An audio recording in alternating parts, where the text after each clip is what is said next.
Quand on parle de la France, on est l'un des pays d'Europe avec l'indice conjoncturel de fécondité le plus élevé à 1,6 et que, ça peut peut-être paraître un détail, mais l'Organisation des Nations Unies le dit, en 2080, c'est l'humanité qui va entrer en récession démographique. C'est donc un phénomène mondial et c'est la première fois dans l'histoire de l'espèce que ça se produit parce que l'indice conjoncturel de fécondité est structurellement inférieur à 2.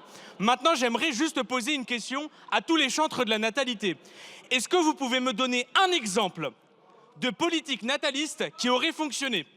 Alors là, l'extrême droite va me citer la Hongrie. Non seulement j'aimerais vous donner un exemple de toutes les politiques anti-avortement qu'ils font au motif de la natalité, j'aimerais aussi vous parler de Donald Trump qui se dit président des naissances et réprime l'avortement au motif de la natalité, mais il n'y a aucune politique nataliste qui ait fait ses preuves parce que c'est un moment, on pourrait l'expliquer, il y a d'ailleurs une mission d'information d'Horizon qui en parle, mais je vous le redis, quand vous mettez le doigt dans les politiques natalistes, vous rentrez dans les segments des Trump, des Orban, qui, au nom de la natalité, réduisent les droits des femmes, et à commencer par l'avortement. Et quand on voit les positions de certains députés du Rassemblement national, j'invite sincèrement le Bloc central à faire très attention à ne pas reprendre leur rhétorique. Le réarmement démographique est un mot dangereux qu'il ne faut pas utiliser. Ne tombez pas dans le piège de l'extrême droite.